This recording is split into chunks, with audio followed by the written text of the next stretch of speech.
Alright, so you know it already, but I'm gonna say it. Wooks and Warlocks contain sex, drugs, and rock and roll. So if you're not an adult, don't listen, okay? Content warning can be found in the description.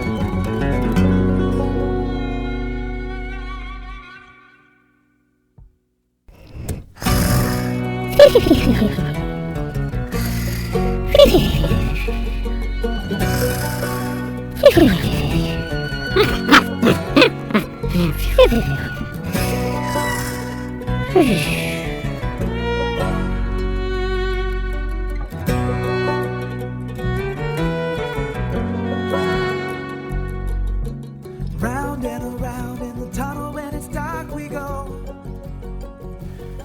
Hello and welcome to Wooks and Warlocks, a role-playing tour through the summer of love. In this podcast, we will be playing out a story of adventure and magic using dice and skills to determine the outcomes of our actions. My name is Trey Miller, and I will play the role of Game Master for this journey. I am joined by three of the finest folks to roll the dice. Please introduce yourselves and your characters. My name's Anthony Ryan. I'll be playing Xxxzantor, the bug folk. My name is Jessie Bennett. I will be playing Granny Glinda. She's a half-orc, half-foxfolk rogue fighter. My name is John Lombardi. I'll be playing Elijah Woodstone, the elk folk farm wizard. When last we adventured with Granny Glinda, Xantor, and Elijah Woodstone, accompanied by Harry Frills, the porn detective, the crew found themselves abducted in some strange, unidentified flying object, being experimented on, some may say probed, by gray, oozy, alien creatures. These creatures wordlessly experimented upon the crew. As they came awake, immediately Granny Glinda turned herself invisible. Elijah Woodstone turned into a fart, and Xantor released a honey badger onto the unexpected aliens, allowing the group to escape. When they realized that they were trapped in some sort of mysterious vessel, an endless circle for a hallway, all that kept them safe from whatever the outside elements may be, the crew decided to lay waste to the inhabitants of the ship under the advice of Xantor, who claimed to know about these beings as the ant people, who were part of the folklore of his people from the forests of Valbafor of the times long past. As the group traveled back to the laboratory-like room where they found themselves coming to consciousness, they did battle and succeeded quickly at dispatching these alien opponents. Their defeated opponents seemed to melt after death, assimilating with the ship. The crew traveled out of the room. The crew set a trap inside the room and attempted to lure the rest of the crew of the ship into the room and succeeded. But the crew turned into an amalgamation of ooze, turned into a cube, and the crew had to fight a splitting gelatinous cube made out of these gray alien creatures' flesh? Whatever it is not clear, but the Trace Kinos dispatched even that challenge relatively quickly. As the crew moved around the ship, gravity failed them. Its power was redirected by some unseen force on the ship. All the while, Xantor is plagued by the voices of his parents, unheard by his companions. He seems to be going mad, but confidently takes the front of the path as the crew attempts to find some way around the vessel. They enter into another room where the crew discovers a thunderous sonic emitter, a ray gun of sorts that would shoot out a thunder energy in a cone in front of whoever wielded it. And they found something that Xantor called the Blesliza, purported to be a weapon of his people. It looked to be a flashlight, and when you activated it, a beam of radiant energy came out. This sword, this saber of light, this Blesliza, was a weapon capable of dealing radiant damage, which the crew had discovered was a powerful tool against the ooze aliens that had abducted them. After discovering these items and taking a short rest to recover their energies floating in the air, the Tres Kinos stepped into the hallway and across the corridor to a new room. In that room was the center of this unidentified flying object.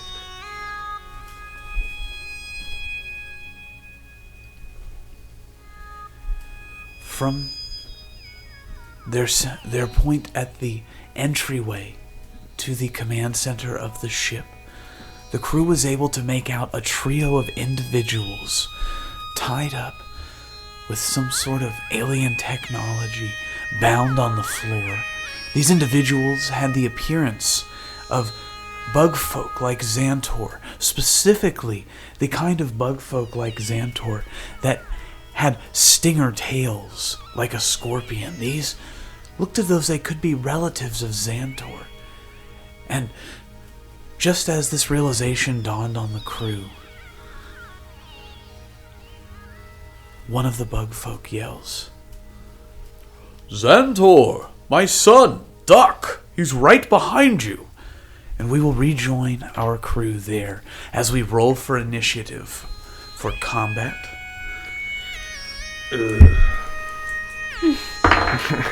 Here we go. Here we go. Like, outside of initiative, Xxzantor doesn't say anything to this obvious fake impersonation of his parents, which he knows to be like pieces of shit or whatever. He knows they're not here. Could he insight check his parents before He can. rolling initiative? He can definitely do that if he see would if- like. I rolled a natty 1 on my initiative. Okay, so your initiative So I is a think 1. he's like all of this is very traumatic. He doesn't like any of this shit. Roll for It's insight to see if you believe them or you're not. Because this way we don't, in case you don't believe them, we don't accidentally kill your parents. He's got a +2 and rolled a 9, so 11 for insight. You have you look at them and you kind of feel like these might be your parents, but you don't have like definitive proof. There's still plausible deniability. What did you get there, John? 16 for my initiative. All right. I got a 23 for mine. Nice. Harry rolled a 12 for those who are keeping track. I know I am. Who currently has the weapons? You got the blade. I got the you have the ray gun. Yes, I have the ray gun. Okay. Ray gun. Shatter gun. Shatter gun. Shatter cannon. Shatter cannon gun. Okay. Would you combat music? I don't remember if we talked about it in the last game, but the ray gun is like a classical ray gun from like the cartoon shows, right? Yeah, I mean it's like it's a sonic emitter, so it's like it looks like a ray gun, kind of like the sort of thing that Marvin the Martian might have, like a satellite dish on a and like an egg-shaped body with a handle and a trigger, and it essentially is like allows the user. It could be seen as, if we were thinking in traditional or classic D&D terms, it could be thought of as a wand that casts the shatter spell, but in a cone. Okay. So it's like a ray gun, but it's a sonic ray gun, so it's doing thunder damage. So is it actually like silent, like it's not making a noise, but like the sonic blast is like doing damage? It is very loud. Oh, it is. Well, I mean, you actually. I guess I shouldn't tell you. You got me. Trying to trick it. But yeah, I've revealed something that you probably would have only realized when you used the sonic emitter. Well, are we in like 0 G, right? You're in 0 gravity. Makes you shit your pants. What? Don't say that. No. I was thinking no sound in space or some bullshit. I don't know. Yeah, but it's not a It's the ground vacuum. note. It's That's like the vacuum of space, but just the 0 G's. That's why we were able to use the fire to get around, because the fire can be in... he knows this. Yeah. He's an Also alien guy. He's dangerous. just trying to. Also dangerous. All right, so, Granny Glinda, you rolled the highest in initiative, and so, given the warning you have it that you received from this person claiming to be Xantor's father, you are able to turn around and see what is behind you, if you choose to do so. Yeah, I'm gonna turn around. So you as you turn around, you see behind you what would appear to be a combination or almost a culmination of all of the gray ooze aliens that you had seen so far combined into a single monstrous being covered in eyeballs, almost dripping with plasmoid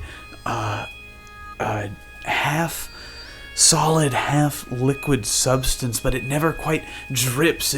It springs back to form an ever-changing ooze being that seems to radiate hunger. Roll for perception to see if Granny Glinda is able to notice anything. I got a 14. The eyes and the ooze of this being bear a striking resemblance to the eyes of Drake Farkslot and the dripping spittle that comes from his acidic maw. I'm gonna keep that one to myself, I think. So yeah, Granny Glinda's definitely not gonna say that out loud, because she knows if she mentions it that Xantor will not want to attack the big ooze. So she's gonna pull out her new gun. I pulled out my gun. I pull out my gun and aim it in a way that would hit the ooze, but not Xantor's parents, if that is possible. Oh yeah, so just to make sure that I've described this room correctly, I'll go ahead and give us that whole visual. You're in a cylindrical room. For those keeping tally, this unidentified flying object that we've been abducted by has 3 exterior chambers that each make up a third of the outside of this saucer-like vessel. There is a hallway that connects the 3 rooms that runs in a circle around a center room. This center room has about a 20-foot radius. And if I have done my math there wrong, I desperately apologize. Whatever the math from the last episode where I said that it was like a whatever I said the interior circumference was, I think it was like a 52-foot interior circumference. Whatever that makes this room, do the math. Someone on YouTube. It'd be 26. Radius, the radius of the circumference. No, never mind. Not So- a math. So diameter. I thought you were a doctor. Xantor is a doctor. Yes, I'm a doctor, not a mathematician.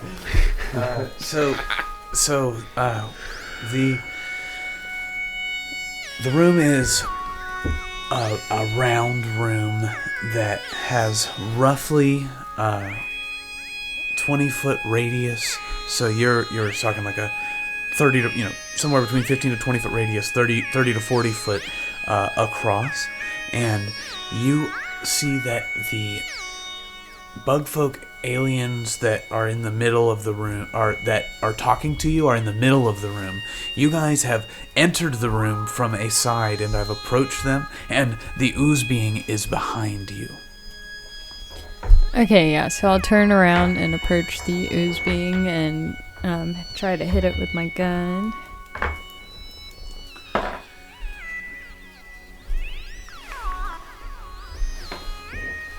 Does a 24 hit?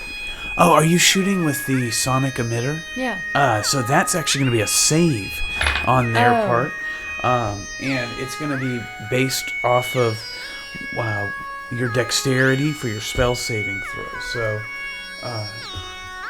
it's going to be for that one. What is your dexterity? And what 20. Okay, so that's a +5. And what is your proficiency bonus right now? Are you guys at a +3 or a +4? I'm not sure, actually. Yeah, I don't. All of us? Yeah. It's +3. So that's going to be an 8, and then you add 8 to that. So that's going to be a 16 is the save for this gun. It got a 15. So it's going to deal 3d8 damage. And because you are an assassin and this is your first attack of the fight on this character, we'll give it an additional d8. So we'll say 4d8 thunder damage. Heck yeah. That'll be 20 damage. All right. It Makes the brown note. roars. And you hear something almost... Oh, the weapon itself, yes. The weapon explodes with sonic energy. It is not the brown note. It is a thunderous, almost like a sonic boom, like an explosion has happened in the room. And you see these sonic waves cause a ripple in this being's surface. You see its mouths and eyes move all around its body as it attempts to dodge the attack and cannot escape the cone of sonic force. It takes the full 20 damage, and it roars with an almost human-like guttural response. It points to Granny Glenda and says, "No." And it's going to use its legendary action to respond I'm scared. with an attack. Oh, but it got a natural 1. So it is going to lash out with an oozing tendril and miss as it is still recovering from the sonic attack that you've just done. Do you have any bonus action? No, I'm gonna pass. All right. It is Elijah Woodstone's turn. All right. So it's more in the center, and we're more up against like the wall of the room. No, the opposite. You're in the center. We're in the center, and it's up against the wall. It's up against the wall. The very center of the room are these people claiming to be Xantor's parents. Okay, so I'm going to try. I'm not sure if it's going to work because we're on a spaceship and not on the ground, but maybe I can just manipulate the material that this spaceship is made of, and Elijah's going to get down on one knee and put his hand to the ground, and you're going to see like his hand turn like kind of the color of them and the material of like what the ground and walls are made out of. And I'm going to attempt to cast Erupting Earth. All right. And basically I want like a jettison of the wall, the material the wall is made out of, to just shoot out from behind him and like clock him in the back of what would be his head. So being a transmutation wizard, you touch base with the core elements that make up this flying saucer. You feel the metallic substances interwoven with synthetics that cause this lighter-than-air vessel to defy gravity. You begin to break apart the core adamantine molecules that make up this floorboard and shoot the earth erupting up and around this massive plasmoid ooze creature. What's the save? It's going to be a dexterity save of 16. Oh, he just got a 16. That's exactly what he got. So is that half damage? Half damage. What's the damage? Let's see. 9 and 7 is 16, half 8. That's still something substantial. That's not bad. So it is hurting, and it roars, and it says, "Elijah Woodstone, I have seen you." And it's going to reach out with a tendril, and it's going to make an attack at you. Does a 21 hit? Oh, shit. Yes, it does. Alright, so it's going to use its last 2 legendary actions. So there's a little inside knowledge there for you. But to use a corrupting touch.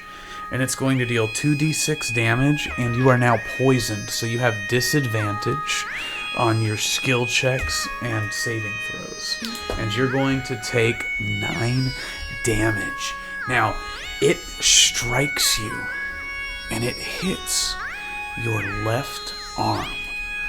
Where it hits your left arm, you begin to feel burning pain. Oh my god, this is some sort of acid. My arms are burning. Do you have any bonus action or movement that you'd like to make this turn?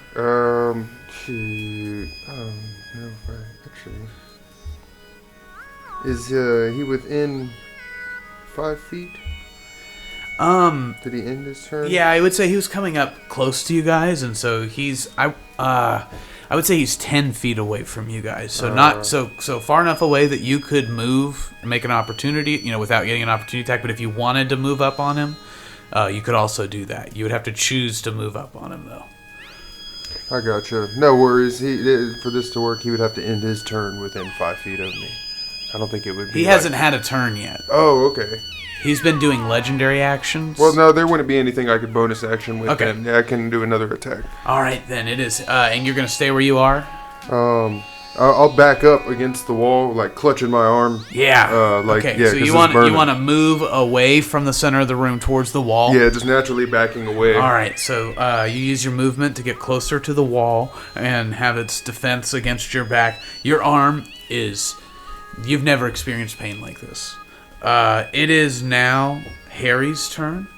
Harry says, what the fuck's going on here? He says, I know the one thing I can do, I'm going to do it. And he's going to pull out his gun. Nice. And, wow.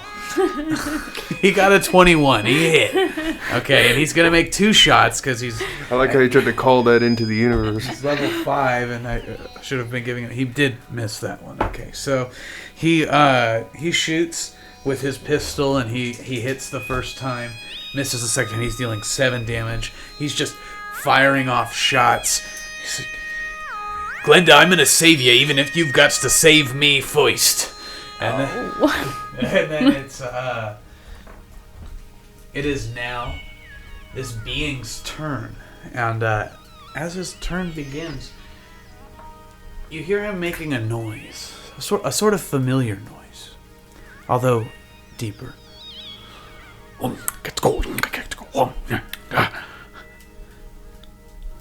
In response, you hear a sound come from the hallway just outside the room. Xxxzantor, roll for perception. Alright. Xantor's like a little stunned right now at all this. He's being real, perception is definitely what he needs to be rolling. And he got a nat 20. Well, of course you got a nat 20, and that will give you some advantage moving forward. You are not surprised, because you know that sound. You know that sound like the voice of your own child. You know that the being in front of you, although different in appearance than any version you have seen, it is an avatar of gluttony. And that he is called into presence Drake Farkslot, who now enters the room to do combat on behalf of gluttony. You will have a chance on each of gluttony's turns to attempt to win Drake over to your side. And we're going to give you advantage on this first attempt. Okie dokie. Well, that should be incredibly frickin' easy. I mean, this is my child. He knows me, right? Who's this gluttony fella? I got a perception. Do I know gluttony? Is this Do you know gluttony? What Yes. is this? I mean, You know gluttony. I recognize him. You Do made I a deal know with him? gluttony. Who says who? Xxxzantor, your payment comes due. What payment? I called for your flesh and blood. He's barely grown.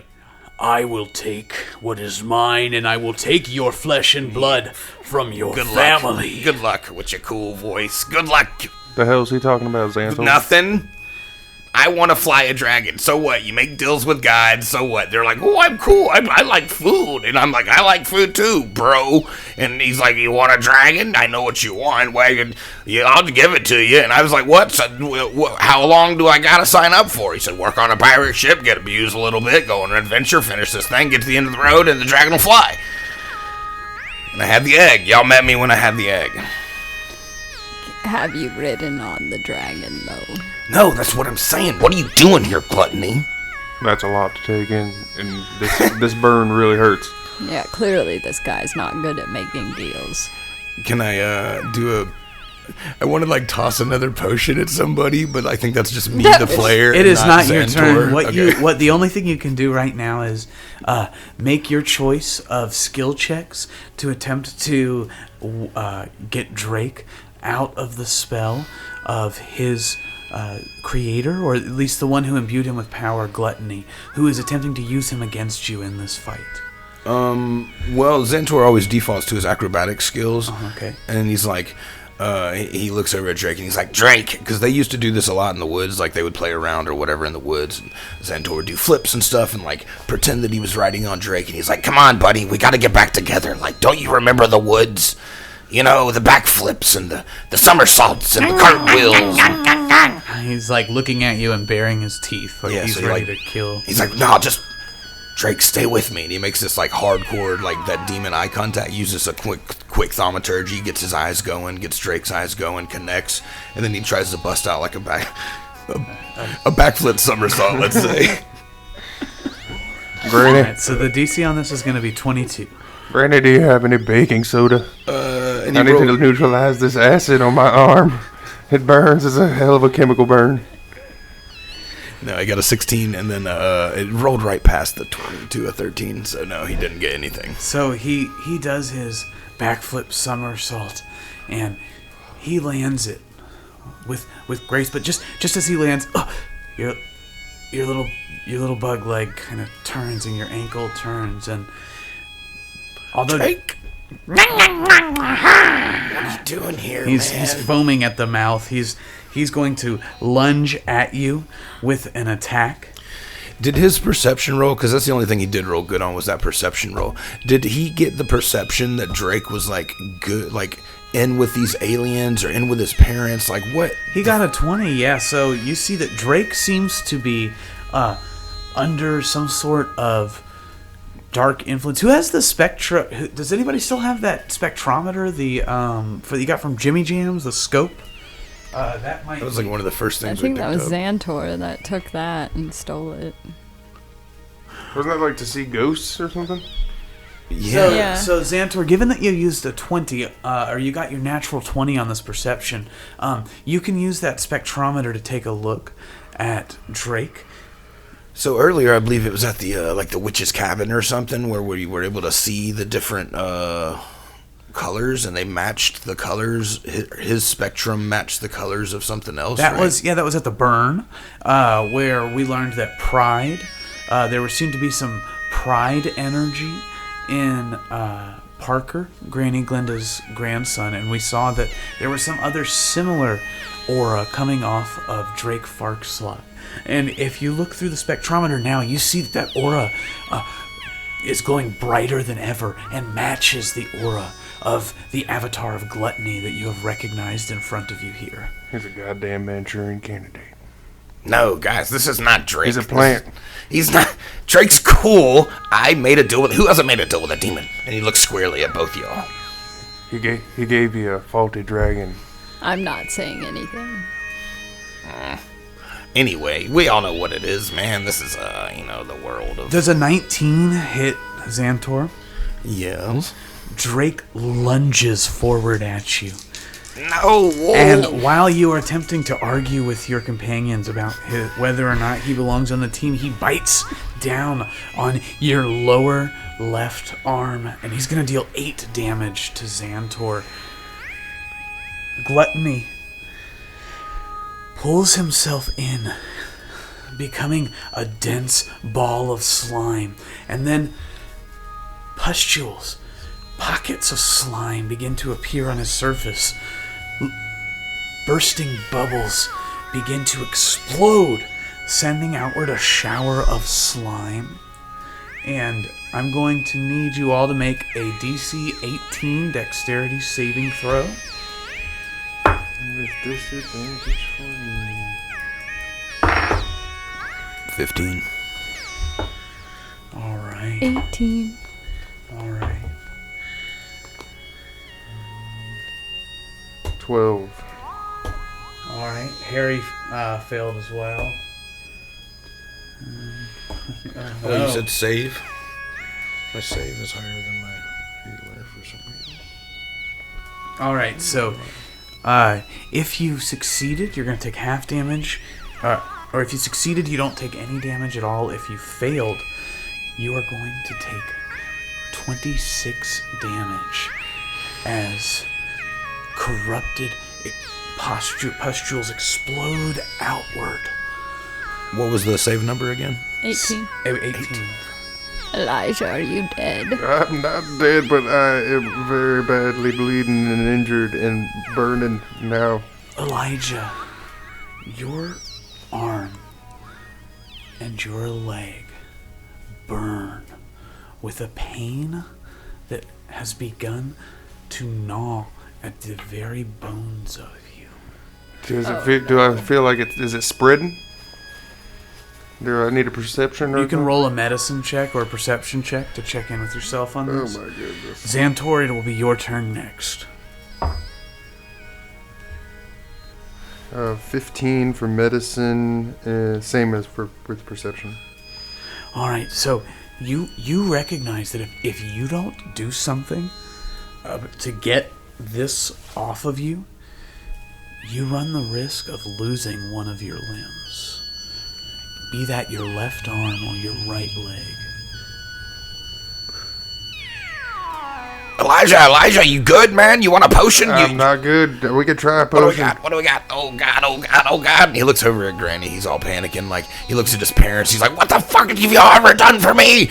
And he's like, looking back. He's like panicking a little bit. Don't worry about me. I'll try a potion my next chance I get. What? You should probably wipe it off, too. I feel like if I touch it with this hand, it's going to spread to this hand. Do you have a little rag or something? You know, you farm boys always carry rags on you. I just wipe my nose on my shirt. It is Xantor's turn. Can I summon a hawk and have it go fly a potion over to him? To Elijah. I know I can summon a hawk. I have a beast, so another summon beast spell, so I can summon a hawk. If you want to use your action and your bonus action for that, I don't. We'll set a precedence that you can use your entire turn, your movement, your action, and your bonus action to summon a beast, give it a potion, and have it give that potion to someone else. All right, fair.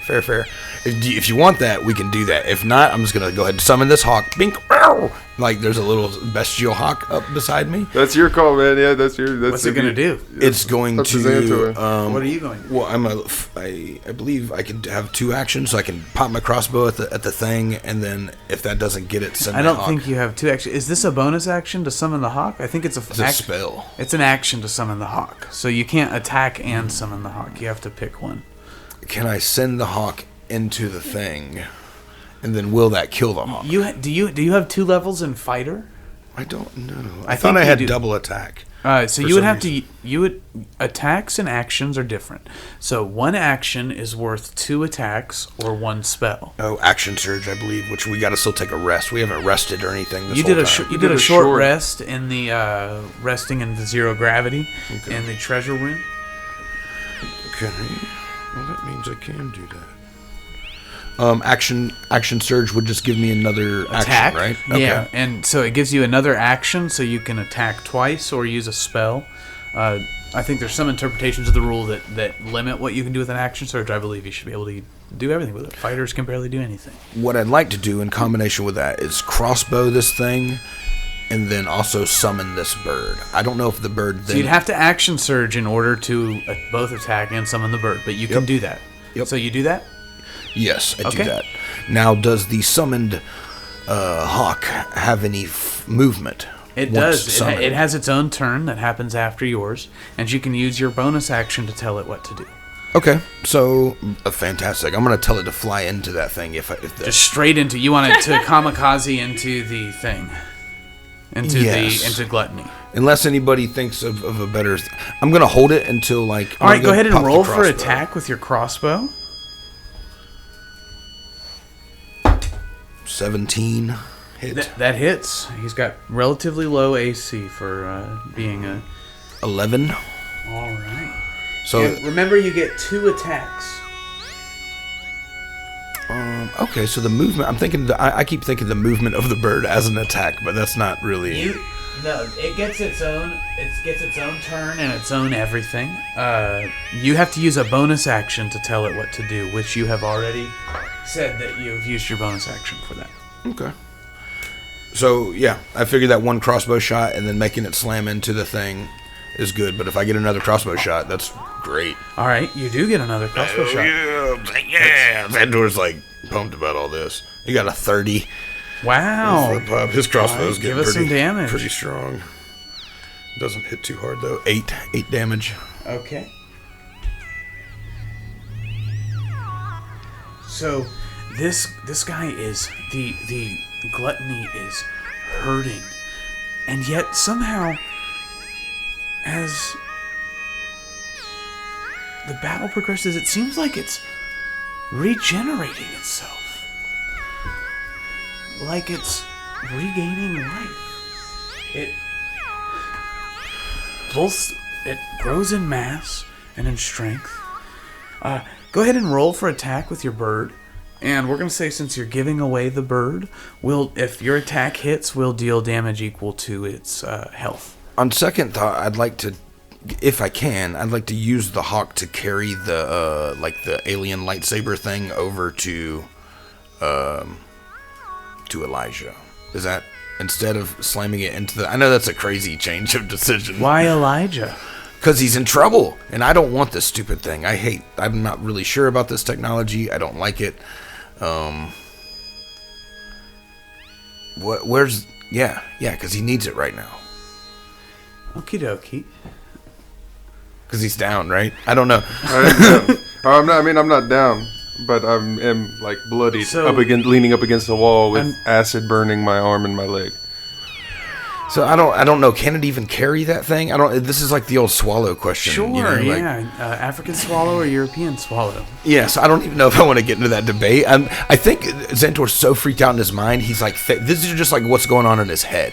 So I don't think he actually does anything. I think in this moment he like actually freezes because he's like ready to do something, but he's like, do I throw it into the face of my parents? Do I throw it? Like he wants to launch this bird into the face of all these things at once, like his parent, except Drake. He just wants to hug Drake, and he's like so like. Drake is just bit you and is standing right next to you, like trying to kill you. It doesn't matter. He wants to hug. He just wants to hug. You know how if your kid like punches you and you're like, I hate you, Dad, and all you want to do is hug him. You know, I don't know if that's ever happened to any of us. Like our kids aren't old enough or whatever. But like, I imagine that's the feeling going through his head. So he freezes. He freezes, and he's got like this. I'm sorry. Like he's got this bestial hawk. Like It's very Xantor. sitting there. The hawk takes no movement. And All just right. like. So, Granny Glinda, you see Xantor just freezing in the middle of battle, and it is now your turn.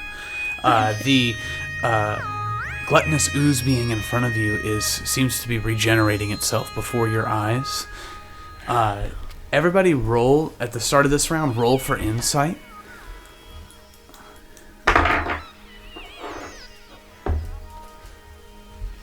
$21. I got 15. All right, so 4. Xantor, you are a mess.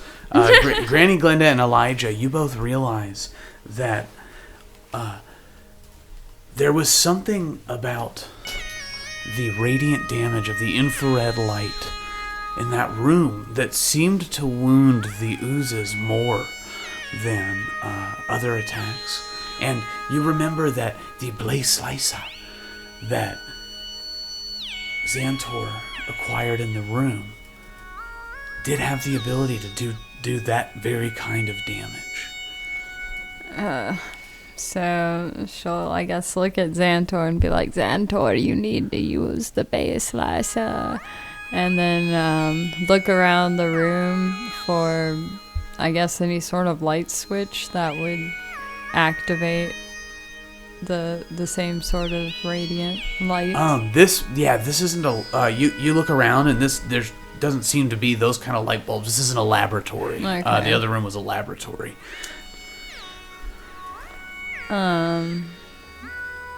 Yes, well, she's gonna encourage Xantor to use the sword because it will damage him more, and then I'll pull out my ray gun again and try that. Just keep booming them. Yeah. All right.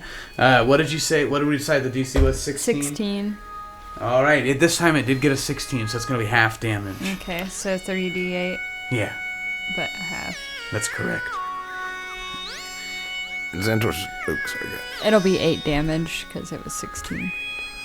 He's just looking at you like not saying nothing, just stunned, like shaking his head. He's like he's not gonna use it. He doesn't want this. Well, then throw it at somebody, damn it. Elijah will put up his one hand. That's working. I have the bird. We've got to get this guy. Elijah, it is your turn. Before your turn begins, the gluttonous ooze being is going to lash out at Granny Glenda. Granny Glenda, does an 18 hit? Yeah, that hits. All right, you're going to take 9 damage as this thunderous thud, it hits you, and a slight slosh, a burn from the acidic nature of the attack, but nothing is left behind. It is now Elijah's turn. So Elijah's gonna put his hand up to signal for Xantor to toss him the blade slicer, and then also with his hand up, he's gonna cast reduce size on the ooze. Okay. What's the DC on that? It doesn't. Does it say? It's going to be your spell save. Yeah, it's a Constitution save of 16. Oh, it got a 14. Nice. So it, before your very eyes, shrinks down to a more manageable size. Yeah, it becomes half the size in all dimensions. Its weight's reduced to 1/8 of normal. This reduction decreases its size by 1 category. Until the spell ends, the target also has disadvantage on strength checks and strength saving throws. And the target's weapons, it doesn't really have weapons, but they shrink as well. And the attacks deal 1d4 less damage. Nice. Yay. Now it's more manageable. He's smaller. Put him in her pocket. Yeah, I'm feeling faint. And in response, the ooze is going to look furiously at you and just laugh. You missed your chance. And it's going to turn its anger at someone else as it does not feel like you are a threat. It's going to look towards Xantor and swing its massive tentacle. And although you are stunned, it must still be disoriented from all of these attacks because it misjudges its size because it has now been shrunk, and it falls short, unable to deal. Take a roll of 4. It is Harry's turn. Harry looks around the battle, holding his pistol up. He says, "I don't know what you guys are doing, but if I know one thing, the person who's best with a slicer, that's gonna be that dame over there. Although she ain't no dame." And he's gonna point his pistol at the thing, and he's gonna say, "You give that wizard that blade if you want, but he ain't got sneak attack." And then he's gonna miss his shot. He's just talking and not looking while he's shooting. He's like shooting. He rolled a 1 and a 3, so he's just like shooting wide and crazy. Jesus Christ, Harry, pay attention. I love you, Dame. I'm just trying to help. I appreciate. It's now Gluttony's turn, and it is going to look at Drake, and you have a chance now to attempt to get Drake onto your side. The difficulty has gone down to DC 20 for a skill check to try to get Drake to stop supporting gluttony. I'll do a survival this time, and I'll be like, Drake, don't you remember all the times in the woods, buddy? On the camp, on the road, on the bus. It was you and me smelling the forest. He kind of farts when you say smelling the forest. Yeah, from gluttony. Cool, he's cool. Cool guy. Gave us all our powers. Super awesome. Gonna give you the power to fly and me to conquer the world. Yeah, but it's me and you, buddy. Do you want to look at him?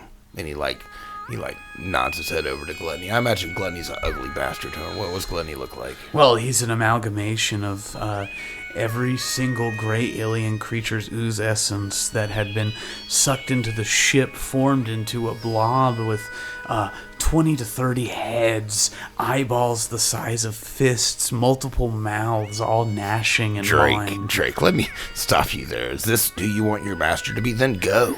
Then go.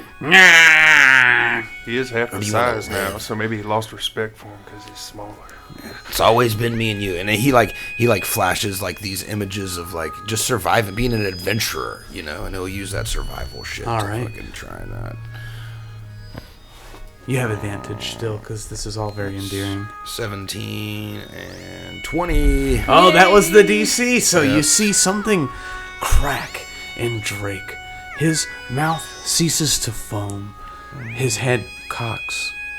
He looks at you, and his eyes lose their demonic tint. It's a dirty 20. It's so like apropos. It's really nice. Although you can't see it because you don't have the spectrometer out. Were you to be looking, the orange glow that previously surrounded him, indicating the demonic nature of his possession, begins to fade.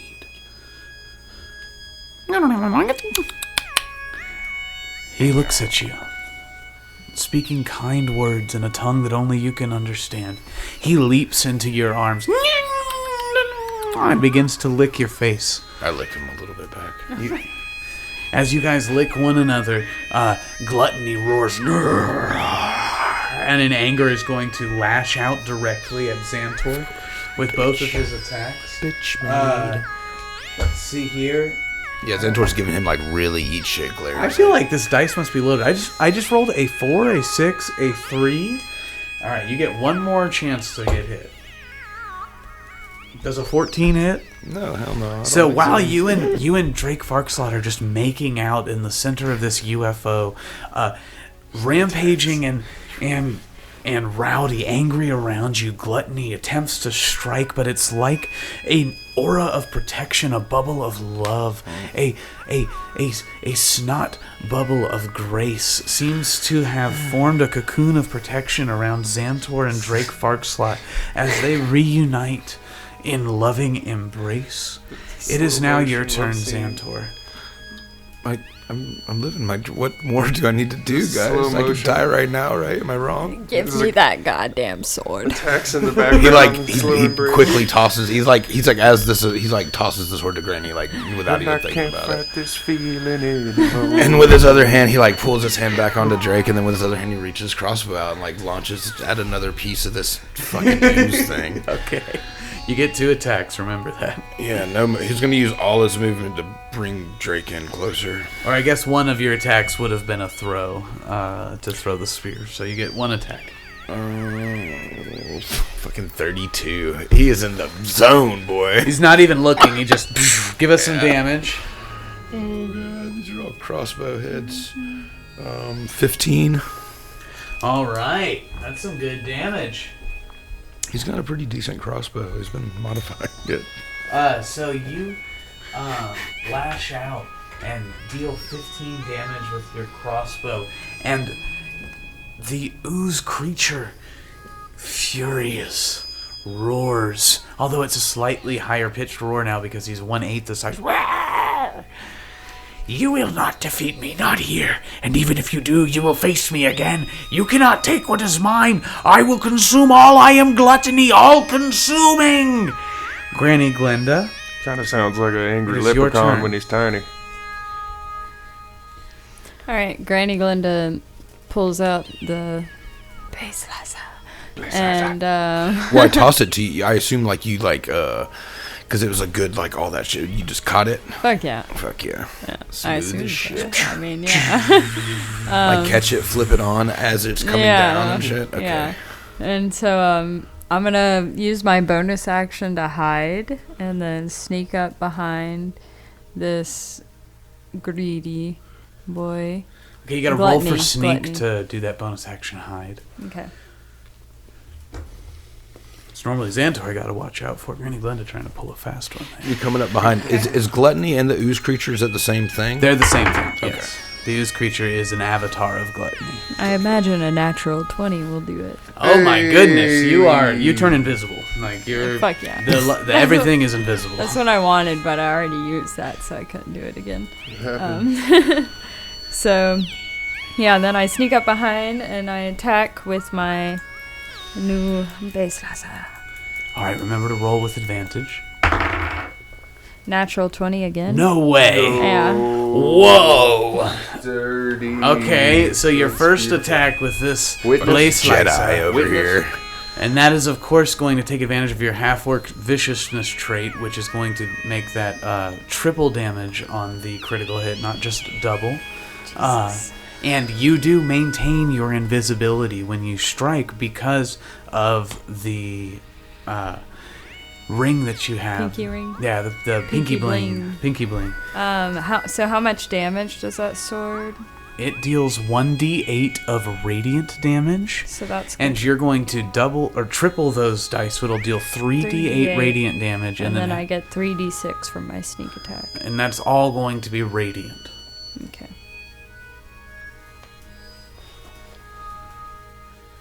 This as you strike the blade into the oozing flesh, an acrid, semi-sweet smell pierces the air like burning sugar. You hear a roar unlike any that has been released by gluttony. How much damage do you do? 25. Slicing them. This time, when you There's deal some ones. damage to gluttony, you sense for the first time fear. He is weak to radiant damage, and so this is dealt double damage. Nice. So you have dealt 50 damage to him, and as the burning begins to spread across his ooze-like form, you realize that this radiant damage you have done has shut down the healing factor that was causing him to regenerate. Sweet. So, since I am still invisible, would I be able to get away a little bit without triggering an opportunity attack?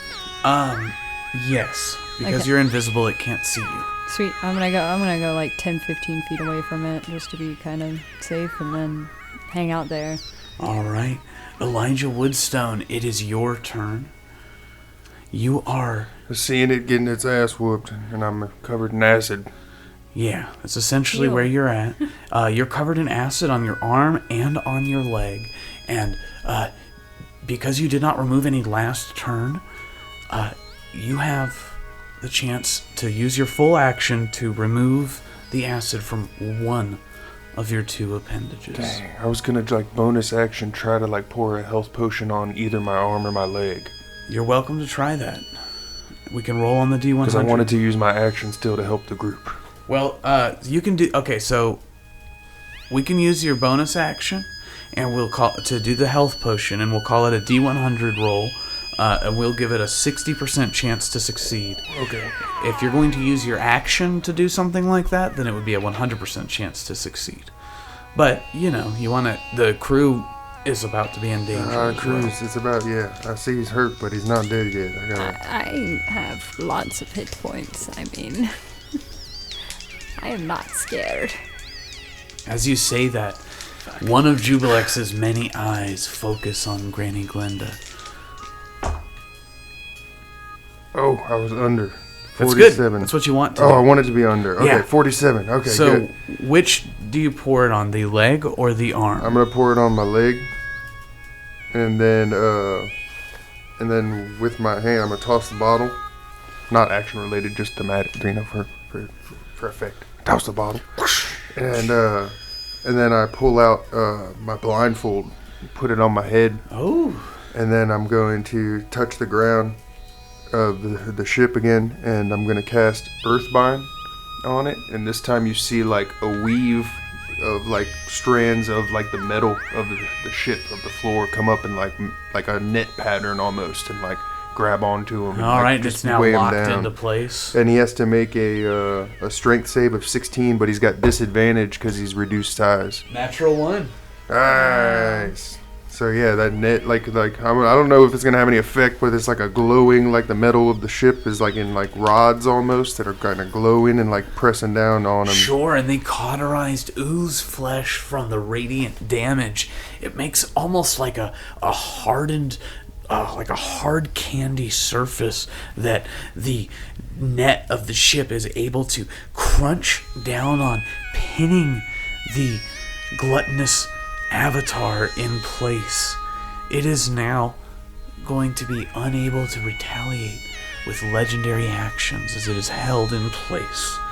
It is that your turn? Yeah, I'm just gonna like post up, keep leaning against the wall because now I'm like blind and deaf. Yeah. So now I'm just holding my place and like knowing where Are I you am. concentrating on another spell? Enlarge, reduce. Oh, that's right. And now That's right. Earthbind. Yeah. Wow, you're doing it. That's awesome. Yeah. You can see with your tremor sense, so you can. And this room is of a size that you would be able to see most of what's in there. Daredevil style. Kinda? Yeah, like Daredevil style, Nice. or like Or Toph. I don't know who that is. Avatar? You really don't? That's so funny. Oh, I just didn't recognize the name. Yeah, I was gonna make that reference when you Different metal bended earlier. Alright. Nice. So Harry is doing really badly, and he tries to pop off a shot and rolled a natural 1, and his gun jammed.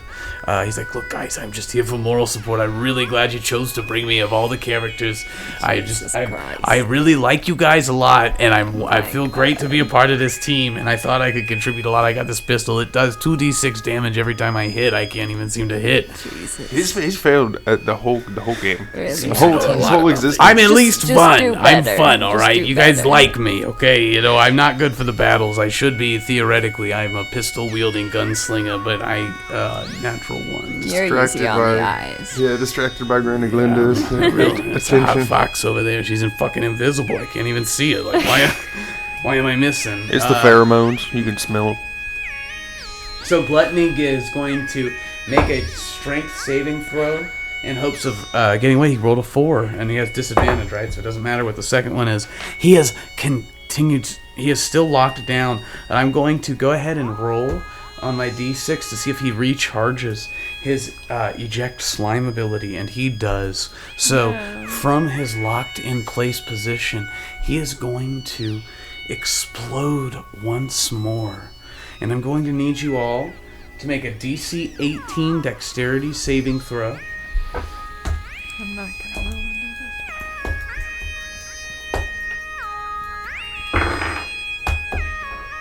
Yeah, 19. All right. 28? No, 27. 7. All right. So you guys are going to take... If you passed, you're not going to take any damage. If you failed, you're going to take 15 damage. And Elijah gonna meet the angels again. are you unconscious? How much did I take? 15. I have 1 point of health left. Dude. Are you dropping concentration? Oh, but did you add the health that you gained from that healing potion that you took? Oh no, I did not. What do I roll for that? It was like a- 2d5 or Is it a something? 2d? A D8. It's a 1d8 or 2d8 plus It's- 4. I think it's 2d8 plus 4. I think that's what it is. If it was a big boy healing potion. 7 plus 4 is 11, so I only lose 5. All right, and then you need to make a two concentration checks. 2 concentration checks. Oh, 1 for each spell. Yeah, one for each I spell. like it. I like it. And if you fail either of the checks, you fail both of them. That was the... Oh man, I didn't have disadvantage. I think still on because from you're the acid. poisoned. Yeah. Uh-oh. Disadvantage on these. But you only have to get a 10, so... That's okay. All right, my lowest one on the first one was a 10. Okay. And I'm good there too. So Elijah, No crippled, losing an arm, slowly dissolving away as this round comes to a close. Your left arm is like if you were to look at it, you actually no longer have a left hand. He's ignoring it with a blindfold he's on. blindfolded. And just like Yeah, meditating, you and you can can't like actually like he's like whispering and muttering like random gibberish like He's under his speaking in breath tongues. and just like ignoring all the pain that's happening to him right now and just focusing on these 2 spells. Yeah, so you are sitting there on the verge of collapse. It is now Xantor's turn. Wow, there's like so much going on. Like, so he lets go of Drake a little bit, and he like looks up at his bestial hawk, and he looks back at Drake, and he's like, don't worry, it's just a summon. It's not to replace you. I know we haven't been spending much time together, but this is not the time. We gotta help our friends. We gotta help our family. What are you doing hanging out with my fake kid? What are you doing here, Drake? We gotta do this. So he has a quick little speech with Drake, just like, what the fuck's going on? We'll talk later, is basically how that ends, Are his parents still in the room? Xantor, you're saving us. Thank you. Xantor, we love you. Fucking fake. Alright, so There's also a third individual on the ground who hasn't said anything, who appears to be like muffled. Oh my god. What? He wants to go ahead and get the ooze out of the way, so he's going to pull out Black Betty and take a couple shots. All right. Or just one shot, because he already used his bonus action thing. You didn't use The surge, action surge. You get 2 attacks per turn every turn. There we go. 18 with that one. That hits. Give us some damage. 14. All right. And you get a second attack, right? Mm-hmm. Uses another shell, because he just built some new shells. 21 to hit on that one. That hits. 13 damage. Describe the blow. Oh hell yes. He blasting pieces off this freaking stupid ooze thing. He's netted down currently by Elijah's spell as well, held in place. Well, this is so much prettier than... Yeah, he walks up to it, and exactly right. He aims down into the ground, and he's like... Yeah, he just doesn't say much. He just... stares for a minute, waits for a minute. Does the other shot, and then... like holds Black Betty real tight, and feels that warmth. He's fallen in love with his gun some more. That's the double tap. A lot of feelings. That's the You double see, tap. you see, Harry just Boom, nods his boom. head, and that's going to be the end of initiative. Of course, Elijah is leaning against the wall, blindfolded. His left arm is now little more than a stump hanging off of his shoulder. I'm gonna take my blindfold off, drop in the concentration spells, and then I'm going to, it's not really, we're not in initiative anymore, but I'm going to bonus action cast Dragon's Breath on myself in the form of ice, and then use an action and just like blow ice and like freeze or burn like the whole... It turns like, black, yeah. but it stops melting away. Like you have maybe like your shoulder and a little bit of the bone left, like to have like a little bit of a nub that you can move around.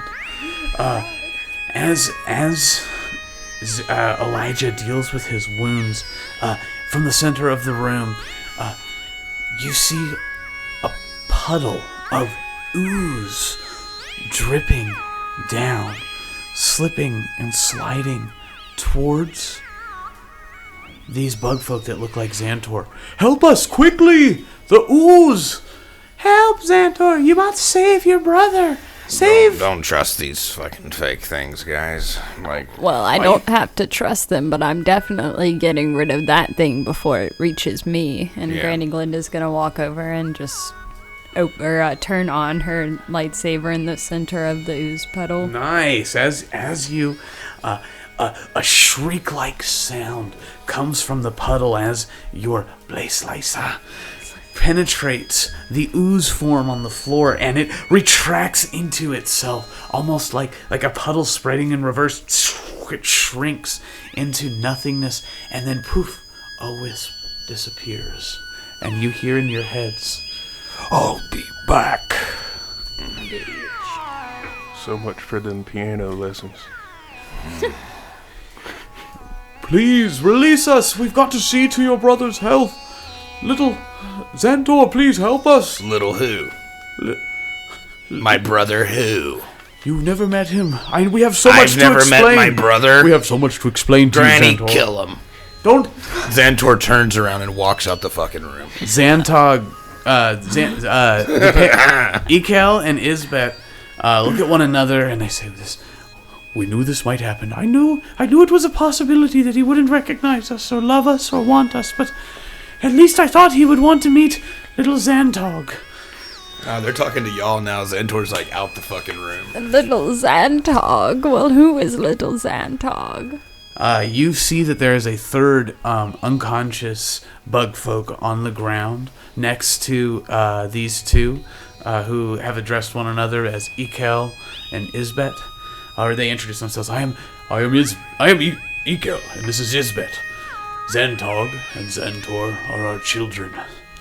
We left Xantor in the forests of Valbafor many years ago because he needs to be here to hear this. There's a lot to explain He's about. like right outside the door. He's like starting to well up a little bit. He's crying a little bit. There's a lot to explain about our people, and I just wish he would meet his brother. Xantog he's watched him his whole life. All Xantog wants is to meet his brother. That's enough! What? Xantor like walks back in the room and he like walks up to them, and he like puts his finger into him, his little bug finger. He's like trying to see if they're real. Like he's like, they're flesh and blood. They're there. Ow! Their hands are bound. Their feet are bound. You see that they are hurt. They're clearly not well. You say, Xantor, your mother looks at you. I expected you to be angry, but you must at least let us explain, and don't take it out on little Xantog. And she kind of looks towards I'll the kill unconscious. you all. Do you not know what I've been through? We know. Mama, Papa. We know everything. Xantog, what are you even doing here?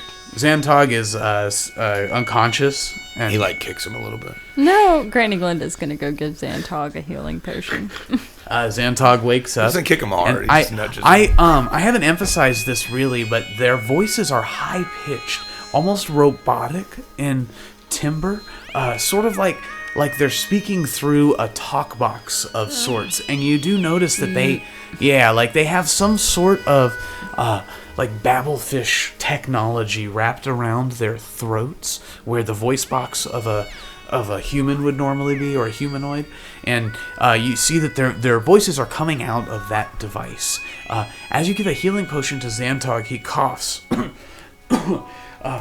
and you hear, as players, you would be familiar with this voice, as it is the sound of the observer that has narrated the beginning of each episode of Wooks and Warlocks.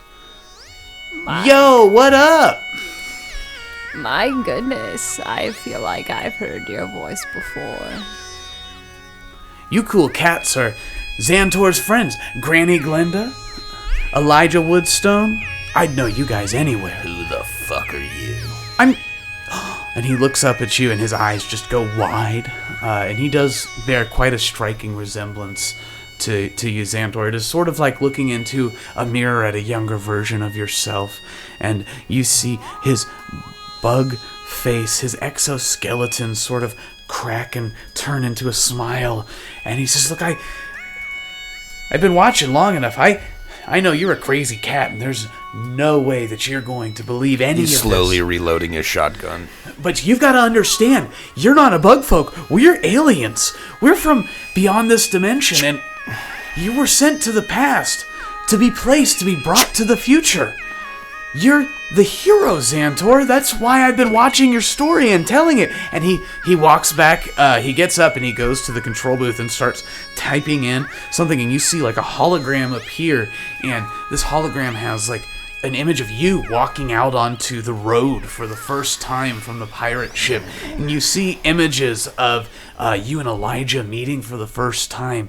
You see Granny Glinda cheating to win that game against children. You see yourself attempting to pickpocket. So what? All the things I love. Your mother. So what? You're showing me all the stuff. Your so mother what? sort of inches over to your hand. It's all fake. It's all riddles. It's all the old tales of the old time. That's not fake, Xantor. Yes, I know what you're trying to do to me, really Ant-Man. happened. We've been with you the whole time, Yes, Xantor. in our heads. I know how Our it sweet goes. boy, we love you. Guys, he Do we looks see over. these things on their throat? Yeah, you're hearing this. That's how you can hear everything. Like, this is all happening. Yeah, he looks at the team. He's like, I want to kill. I hate all these things. I want to kill them. I don't trust them. I don't think you should kill them, Xantor. I Well, think your brother has I'm a loaded. point. Can I roll for insight? Not my Sure, brother. yeah, you can roll for insight. Ekel looks at his bed. He's as spoiled as he was Not when he was my a brother, child. not my dad. You're not Alien helping scum. yourself out. Dirty 20. With a dirty 20, you recognize that there is nothing there. These are parents bearing their truth to their son. This is a family trying to reconnect. And Fake as fuck, guys. Not real. Not real. This is games of the ant people. They're known to do this. They're mock on- us. the ant people- Make fun of us. listen, the ant people are our Explain to me the servants. history of the guy. They got. It's how we power. You must know, mother. It is how we- Father. Of course. Mama, papa, you told me when I was little. We told you many stories, Xantor. We told you those stories so you would not. So find you the know. truth. That we are aliens from beyond the stars. That our people work with the gray ooze folk to power our ships. This is the who spirits they- of gluttony, of wrath, of pride. I knew it. We This knew is they why would I come. left. This. You didn't leave. We Look left at, you. What do are you you see this, talking guys? about? You- Guys, do you see what I'm talking about, Elijah? Granny? It was orchestrated for you to leave the tribe. That's why I left. They're always up my ass. But work with the do work. And I just And I need a nap and like a couple eggs for Elijah, breakfast. Elijah's sitting there with his arm like blackened, Like a nearly numb. dying. And your mother looks. She says, "Xantor, we can help you, friend. You must free us. Please release us." And their hands are bound. Like we will need to work together at least to start the ship to get you back home. You have a mission. You must save Lund. You must save the multiverse. Gag 'em. Xantor, everything inside me is telling me they're telling the truth. I can at least help your friend. Let me help Granny him. Glinda cuts him free. As soon as you Yeah, free Xantor Isbeth, doesn't she's going to run out of the room to the laboratory. And she's going to come back with a metallic device that is like, it looks like a cuff, like an arm cuff, like the end of a sleeve, with, or like maybe like the cap on the end of a flagpole. But it is a metallic object, shining metal, almost mithril or adamantine in appearance. And she runs up to Elijah Woodstone, looks him in the eyes, and says, and then, sorry, you can't understand that. And then she uses the voice box again, and she says, "Young man, this is going to hurt more than I can explain. Are you ready?" be careful, Elijah. Do what you gotta do. She latches the metallic cap Pain don't hurt. onto the dead end of your arm. Metallic teeth bite into your flesh. Nanotechnology sends bits of metal to bond with the bone of your left arm. And small metallic robots fashion a new arm faster than your eyes can follow. Your left arm unfolds into a beautiful armored piece of alien technology capable of channeling magic and spells through it like a +3 spell focus.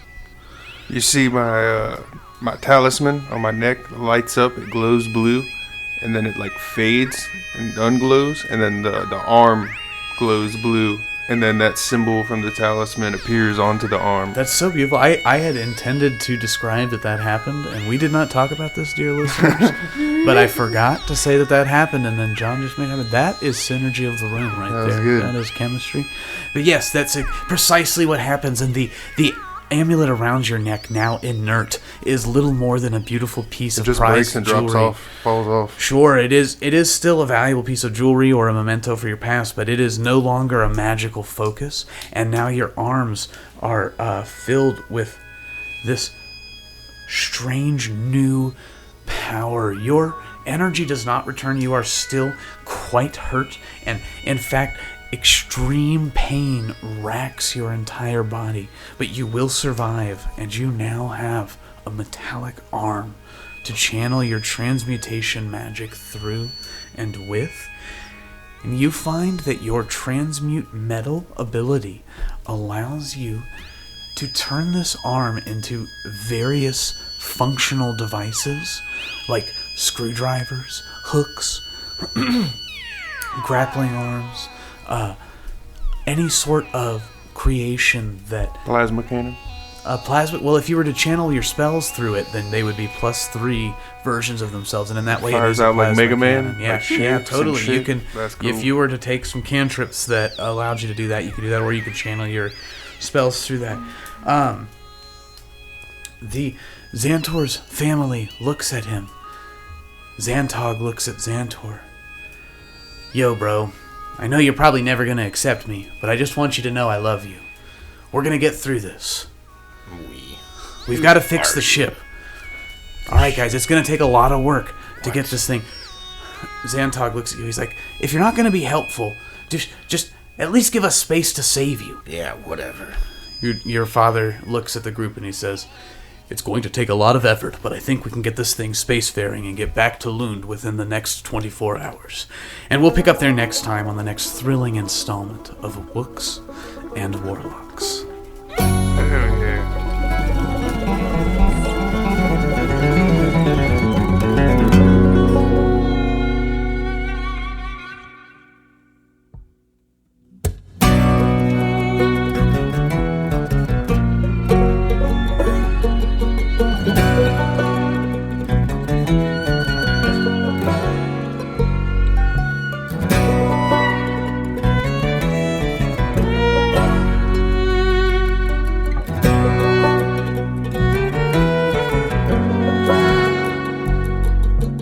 Round and around in the tunnel when it's dark we go,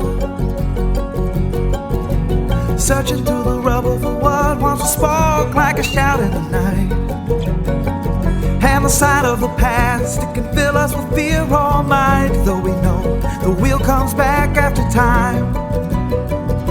Oh, sweet time. And the soul will rise from the ashes.